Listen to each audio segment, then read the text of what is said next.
Okay.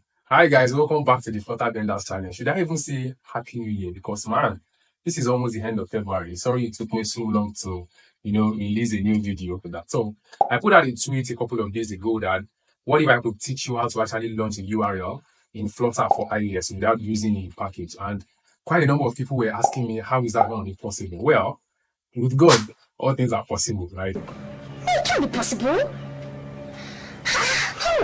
That is going to lead us to our discussion for today, which is platform channels basically in Flutter. So what are platform channels?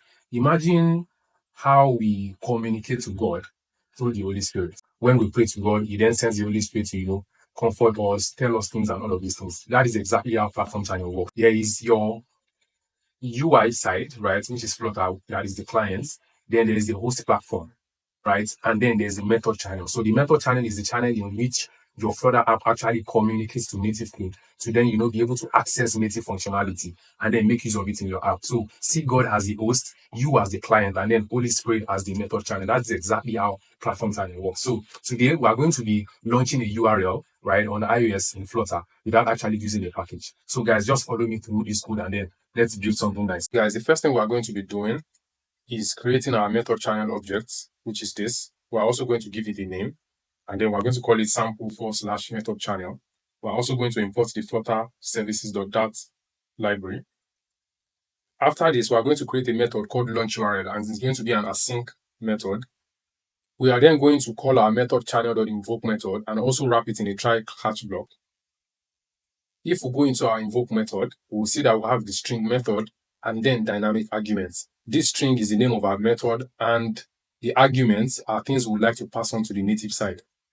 Now, when we come back here, we are going to set the name of our method to be launch URL, and we're going to set the arguments to be a map that takes in a URL basically, and the URL is going to be https://flutter.dev. We are then going to invoke the launch URL method in the onPressed of our elevated button. After this, we'll come into our app delegate.swift file, and the first thing we're going to be doing is to import Swift UI. Then we'll access the open URL from the Swift UI environment. The @environment annotation is a property wrapper that allows you access values provided by the environment. The environment is a collection of key value pairs that Swift UI uses to manage your app's behavior or appearance. The next thing we're going to do is to create a controller property. It will be of type Flutter view controller, and it will be gotten from the window.root view controller, and we are definitely going to annotate it as a Flutter view controller. Then we'll declare the name of our method channel, which of course has to be the same with the name of the method channel that we have here, if you remember. Then we are going to create another variable called launch URL channel, and we're going to assign the Flutter method channel object to it. The name is going to be the name of our method channel here, and the binary messenger is going to be our controller.binary messenger. Then we're going to create a method called launch URL, and we're going to safely unwrap the URL that is being passed into this method. The guard keyword just allows you safely unwrap an optional value, pretty much. Then after this has been safely unwrapped to a URL, we're then going to call the open URL that we have here from our environment to actually launch our URL. We are then going to come back into our application function and call the launch URL.set method call handler, which takes in a void callback that has two parameters, which is the call and then the result.